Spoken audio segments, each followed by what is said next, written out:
Tommy Simbazo here with Game Trade Media. I'm here with Sarah from Renegade Games. How are you, Sarah? Wonderful. How's it going? Good. How's your PAXmas going? Oh, it's been awesome. I see you're very festive. Yes, yes. Our whole booth staff wearing Christmas hats, lots of flair. It's been fun. So what do you got for us today? Well, we've got some great stuff coming out actually in January, so we'll be looking at this in your friendly local hobby store.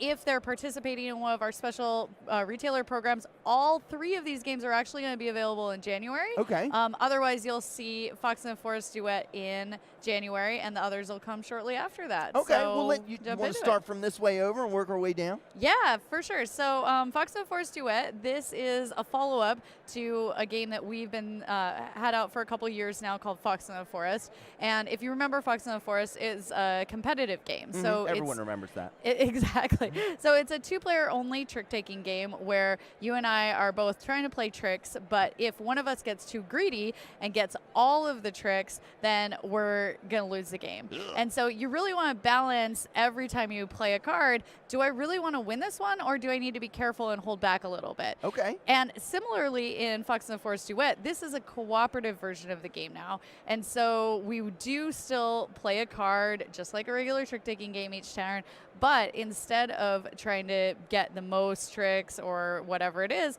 we're trying to go back and forth and share who's winning the tricks. Okay. So the storyline is that we are foxes in a forest, and we are collecting these gems that have fallen out of a pocket along the forest floor on this trail. As foxes do. I mean, of course, they're shiny. That's what foxes want. Everyone knows the old tale of the fox and the gem. Yeah, that's right. That old chestnut.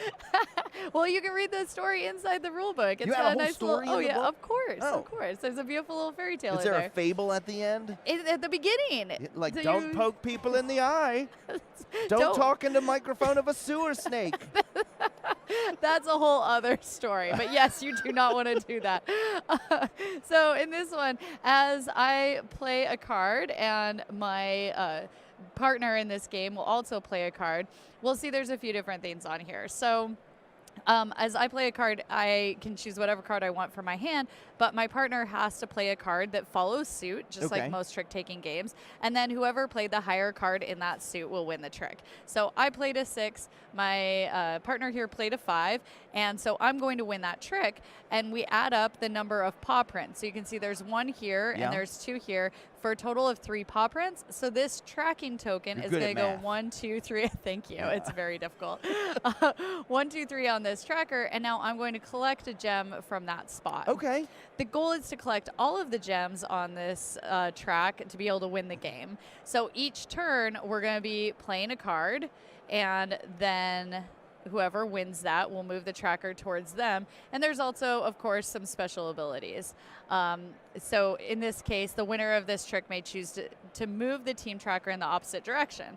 So I played this, she couldn't follow suit, so she played that one.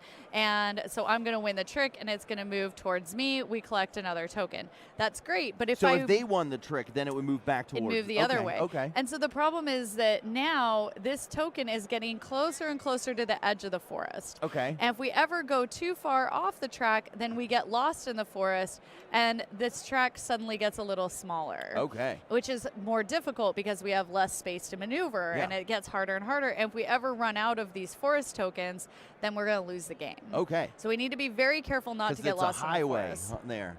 Yeah. And then they get hit by cars. No, this is terrible. Oh. You're going off script. Sorry. You're right, because the art for this is very soothing. This is very soothing, very relaxing. Storybook type art. Yeah. So there's no highway. You know what it is? Heaven. Yes. We don't want to go to Fox Heaven right at the beginning, though. So we'll actually play 3 rounds, usually. We do need to collect all of the tokens to be able to win the game. You have 11 cards to start with, and once you've played out all your cards, you'll shuffle it all up again, start over a new round, you get 11 new cards. But also when you reset the round, you're going to add more tokens. More gems fall onto the path.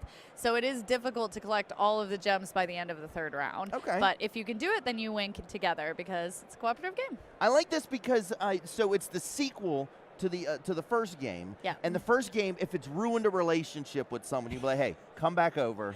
That's right. We're going to try to not go to heaven. That's right. And then you can work together. Well, how much is this going to run? It's only $15. Yeah, $15. That's right. And the original is $15 as well. You should really pick up both of them, especially if you have a friend. Maybe you're looking for a great Valentine's Day present for your best friend, significant other, whatever you're looking for, especially because this new one's cooperative. I have a friend that crushes me in every game we play. So if I start playing cooperative games with him, then maybe I won't feel so bad when I leave. That's right. That's great. Yeah. So this is Fox and the Forest Duet. Like I said, it's coming out in January. $15. Please find it at your friendly local game store. We have a lot of great partners in that area, so we're excited to be able to share that with them. And then moving on to a slightly different feel for a game. We've talked a lot about, for some reason, Fox is getting run over here. So now we move on to Gloomy Graves. Yeah, so if your fox gets run over, what do you need? You need a gravedigger. That's right. Someone's got to put it in the ground. What else is going to happen? Yeah. So in Gloomy Graves. Just have a pile of foxes just stinking up the place. Yep. Graves. We've got piles of unicorns, dragons, cyclopses, goblins, fairies, all sorts of things piling up in our fantasy apocalypse war zone. And we have to do something about that. It's not great. So in Gloomy Graves, you're going to be the gravedigger who wants to respectfully bury your fantasy friends, and they like to stay together. So you're going to get points for burying things alongside their compatriots. So you have two different areas. There's actually your own graveyard down here, and I sort of set this up in the middle of the game so you can see a little bit about what's going on. So we've already been playing for. How long does this take to play? This one is really pretty sure about 30 minutes. Okay, but that's great. Win or lose, you're going to want to play it again. And what about this? How long does this take? This one also about 30, 45 minutes at most, depending on the number of players, of course. And in this one, you are going to be placing one card into your own 3x3 zone. And one card into the communal graveyard. You have a hand of 5 cards, and you will be picking from this set of cards up here to replace them. So let's say you pick one of these cards. Actually, let's look at our hand, see if we have some good options. So if I place this on the communal board, I have to place so that half of the card hangs off and half of the card is on the board. So this would be an example of a one in legal the pit and one in the extension. Exactly. So you're always making this communal graveyard larger. And then you also place one card into your 3x3 area, and it can place any way you want as long as it is always still within that 3x3 zone. So for example, I'm going to place that there. Whatever card you placed into the communal area, one of those two things, so for example, fairies or dragons, you're going to add up the total number that all match together from the one you played here in both the communal and in your own. So here we've got one. This is actually a wild. The gravediggers count as any one you want. So 1, 2, 3, 4. And in here, we've got 1, 2, 3, 4, 5. So we have a total of 9, which is great, because then if we choose to, we can snag one of these scoring tokens. So I made it up to 9, so I can't quite get the 10 one, which is worth 4 points, but I can snag this 8 that's worth 2 points. But now I can never snag one of these fairy ones. So you can't take any more fairies. You got to start burying other things. And now I have a whole bunch of fairies in my individual graveyard, so I need to start working towards adding cards to that will be something different. And you're maybe trying to work on fairies, so next time maybe I want to cut you off by placing a card that disconnects that group and keeps you from being able to snag a whole bunch of fairies all at once. So you're paying attention to this part of the board to make sure it doesn't build up too much in one type, and somebody's able to snag this 10-pointer, because that's a lot of points. Or maybe you're just trying to get those little ones, like just 2 points at a time, but you want one of each of these, because there is a set collection bonus as well. If you can get multiple different ones, like one here, one here, one here, that's better than just getting maybe the 10-point here and the 10-point here. Now, how does someone win? You win by just having the most points at the end of the game. What ends the game? We're going to go through a certain number of turns here, and then it's just that's awesome. And the art for this, too, is really great. I I imagine that the gravedigger kind of sounds like this. I put the bodies in little the Igor-y, and he's very Nosferatu-y looking. Oh, this is very beautiful. And for how much does this run? Probably what, $70? I appreciate the thought. This is only $20 you get for a steal. That's amazing. Yeah. Okay, and how many people can play this? This one goes up to, we're gonna snag the box really quick. It goes up to 4 players. 4 players? That's not bad. That's a good group. Perfect. Yeah. Awesome. So yeah, that is Gloomy Graves. Like I said, it's coming out in February, and it's only $20. Again, please find it at your friendly local game store. And if they're participating in our special early release program, you can get that in January. What? Yeah, you don't even have to wait till February. Yeah, you could buy it in January and go, oh, hey, you could just avoid everyone that you love around the holidays. And then in January, be like, oh, I didn't see you, but I got you this gift. And it's filled with dead unicorns. Yeah, I got you some dead unicorns. And I'm like, what better gift dead than unicorns that? are my spirit animal. That's right. Yeah. Well, you can go and pre-order it from your friendly local game store now, and they'll save it for you. So you can have a little gift card or something, present that to your friend at Christmas. Yeah. So then you're thinking about like when them. the Star Wars, when the figures first came out, it was just an honorary certificate to get you figures. And you give them that. Exactly. And that'll fit in a card. It would be perfect. You know what I like to do? I like to fill Christmas cards, just the envelope, with glitter. So then people, they're like, oh, and I'm like, yeah, take Merry Christmas. Oh, dear. Okay, so speaking of things that are shiny, we're going to move on to our next game. Okay, so we're going to try to shift this over here we go. a little Johnny bit. Everybody's here already. Okay, there's no room. Watch your legs. Here we go. Everybody watching at home, it's like if it's VR, you're slowly turning your head. There we go. It's very magical. It made it. So speaking of and things we're that back. are sparkly and shiny, this is Stellar. Oh. And it is a scientifically accurate game about astronomy. Really? And gorgeous artwork. I absolutely love the way this one looks. Yeah, this looks great. Now, I have horrible eyeballs. Are your eyeballs horrible? They're so bad. Yeah, right? I see everything in 8-bit. That's basically, you're just a bunch of pixels right now. Yep. But when I look up and people are like, oh, look at the stars, I'm like, I'll take your word for it. But now I can look down at the table and see these pinholes in the fabric of the universe. That's right. This is all about using a telescope to look out into the beautiful celestial world above us and finding these wonderful things like asteroids and black holes and all sorts of neat stuff out there in the world. So there's a tableau building aspect to this game, and each player, it's only a 2-player game, so if you like Fox in the Forest already, then this is the perfect next step. Yeah, once you've repaired your relationship playing this cooperative game, you can be like, hey, let's stargaze. And you can destroy it again in this now competitive 2-player game I just remember about I hate stars. You. That's right. So in Stellar, you are building your own tableau. So I only have one half of the board set up. So this would be for my opponent sitting on the other side of the table would have their setup that looks like this. And then on my side of the table, I would have on this side, a whole other telescope ready to go for me. So I'll show you how to play. Our friends on the other side of the camera here. Let's see, did you ever own a telescope? I do. I actually have quite a nice telescope. I got one when I was a kid. I got one for Christmas. Very rarely did it ever point up. Oh, no, we don't need to talk about that probably. So here, like I said, it's a tableau building game, but there are several pretty interesting rules about how you can place things. And you're going to have 2 different main areas of your board. So you've got your telescope up here, and then you have your notebook, which is going to be along the bottom of your telescope row.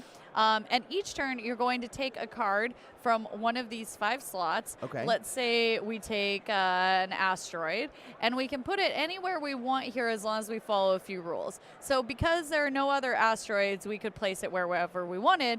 But if there were another asteroid on the board already, we would have to place it adjacent to any current asteroids that exist in the space. So let's say I had chosen to take this black hole.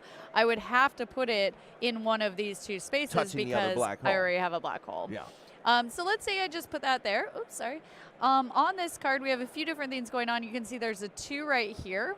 and we have 2 stars. So the 2 means that since I've already taken a card, I placed this one, I now have to take my second card for the turn from the 2 slot. Okay. So I placed that there. Now I have to take this one, and since I've already placed 1 card in my telescope area, I now have to place this in my notebook area. Okay. And similarly, I also have to place any cards I put down here in the same column as cards I have already placed. Okay. So if I already had an asteroid, for example, like let's say it's a future turn and I had taken this card, I would have to place this with this asteroid I already have, and I put it in sequential order by number. Okay.